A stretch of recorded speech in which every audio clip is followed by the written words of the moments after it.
Саламатсыздар ма, құрметті оқушылар? Бүгінгі біздің сабағымыздың тақырыбы бөлшек сызықты функция. Сабағымыздың оқу мақсаты бөлшек сызықты функцияның қасиеттерін анықтау және оның графигін салу.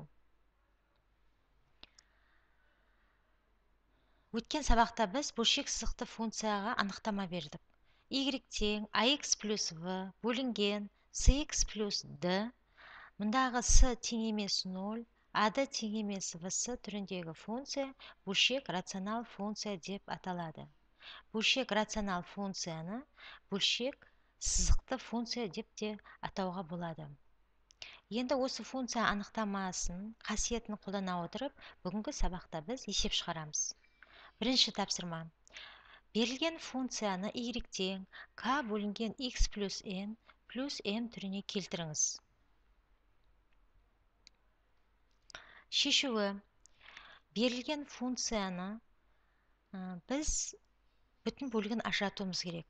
Ол үшін берілген функцияны бөліміне жазамыз, алымына 3 көбейтілген деп бөлшектің бөлімде тұрған өрнекке көбейтеміз. Қосу бір түрінде өрнектейміз. Себебі біз өрнектеп болып жақшаны ашқан кезде мына бөлшектің алымы өзі қайттан шығу керек. Тексеріп көрейік. 3 көбейтілген x минус 3 плюс 1 3x минус 2 болады. Өстеп біз бөлшекті түрлендіреміз.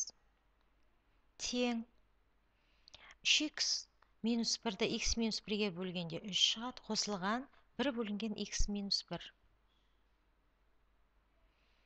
Берілген мына функцияны y тең k бөлінген x плюс n плюс m түріне келтірдік. Бүтін бөлігі мен бөлшек бөлігінің қосындысы түрінде өрнектедік. K тең 1, n тең минус 1, m тең 3 болды. Бысы y тең минус x минус 1 бөлінген x плюс 2. Y тең берілген жазамыз. Бөлшектің бөліміне x плюс 2-ні өзінің өзгеріс жазамыз. Алымында x-ні алдында минус 1 коэффициент болғандықтан минусты жақшаның алдына шығарамыз. Келесі жақшаның ішіне сол бөлшектің бөлімін өзгерісі жазамыз. Плюс бір түрінде өрнектейміз.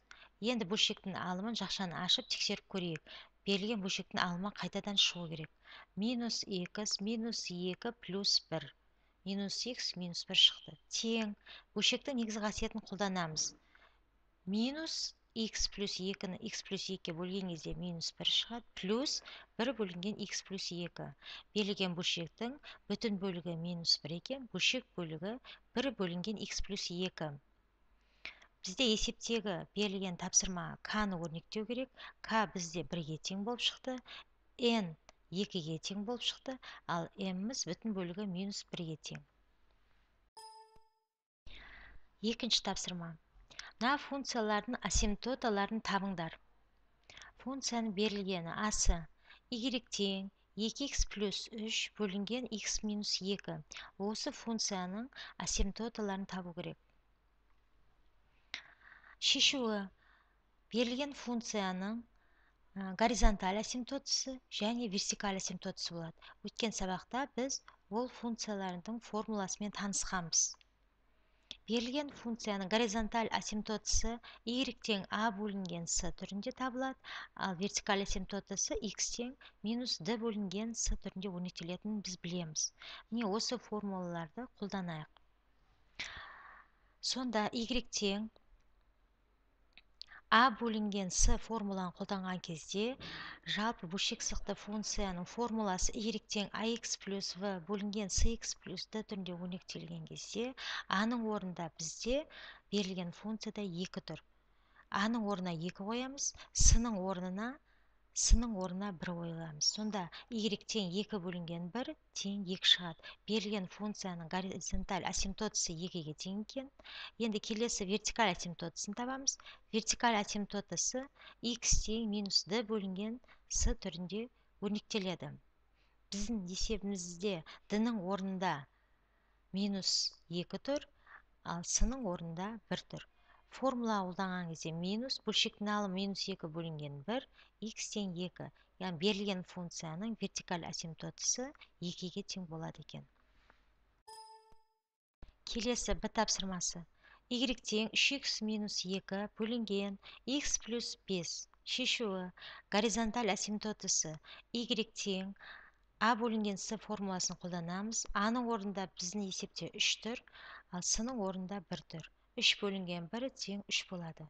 Вертикаль асимптотасы x тең минус d бөлінген c формуласына қоямыз. Минус d-ның орнында бізде 5 тұр, c-ның орнында 1 тұр. Минус 5 бөлінген 1 тең минус 5 болады. Келесі, үшінші тапсырма. f(x) функциясының графигі бойынша оның аналитикалық формуласын жазыңдар. Бірінші суретте біз y тең k бөлінген x түрінде гипербола, ox осімен 2 бірлік 10-ға, oy осімен 1 бірлік жоғары орналасқан байқаймыз. Біз берілген функцияның вертикаль және горизонталь асимптотасын анықтаймыз. Горизонталь асимптотасы y тең 1-ге тең, вертикаль асимптотасы x тең 2-ге байқауға болады. Олай болса, оның аналитикалық формуласы y тең 1 минус 1 бөлінген x минус 2 болады екен. Екінші суретте y тең k бөлінген x түрінде гипербола, ox осі бойымен 1 бірлік солға, oy осінің бойымен 2 бірлік төмен орналасқан байқаймыз. Берілген функцияның горизонталь және вертикаль асимптотасын анықтайық. Горизонталь асимптотасы y тең минус 2 болады екен, вертикаль асимптотасы x тең минус 1. Функцияның аналитикалық формуласы y тең 1 бөлінген x плюс 1 минус 2. Келесі, төртінші тапсырма. Мына функциялардың өсу және кему аралығын табыңдар. Бізге функция берілген, осы функцияның өсу және кему аралығын табайық.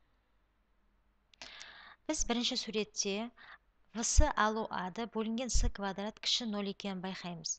Яғни біз берілген функцияның вертикаль асимптотасын анықтаймыз. Енді вертикаль асимптотасын суреттен көруге болады. Вертикаль асимптотасы x тең 2-ге тең.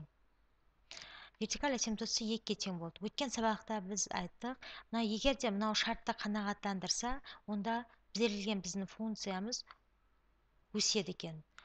Минус шексіздіктен 2-ге дейін және 2-ден плюс шексіздікке шейін біздің функциямыз өседі. Минус шексіздіктен 2-ге дейін өсті, 2-ден плюс шексіздікке шейін берілген функциямыз өседі екен.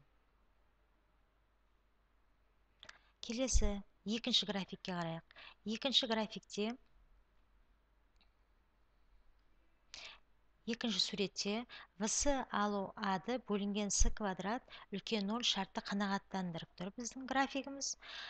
Енді осы графиктен біз вертикаль асимптотасын табамыз. x тең минус d бөлінген с формуласын қолдансақ, біздің вертикаль асимптотымыз минус 1-ге тең болды. Вертикаль асимптотымыз минус 1 болып тұр берілген функцияның графигінде.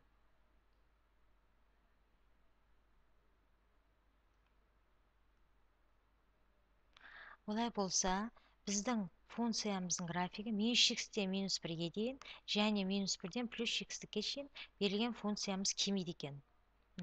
Минус шексіздіктен минус 1-ге дейін функциямыз кеміді. Минус 1-ден плюс шексіздікке шейін функциямыз кеміп бара жатыр. Міне, біз осылай берілген функцияның графигіне қарап, берілген шартқа сәйкес келе ма жоқ па тексереміз. Немесе оның вертикаль асимптотасын анықтаймыз. Сол вертикаль асимптотасына байланысты функцияның өсу және кему аралығын табуымызға болады екен. Оқушылар, біз бүгінгі сабағымызды қорытындылай келе, біз бөлшек сызықты функцияны бүтін бөлігін ажыратып түрлендіру жасауды білдік. Функцияның асимптоталарын табуды үйрендік. Функцияның графигі бойынша оның аналитикалық формуласын жазуды үйрендік. Және функцияның өсу және кему аралықтан табуды меңгердік. Оқушылар, осымен біздің сабағымыз аяқталды. Қош, сау болыңдар.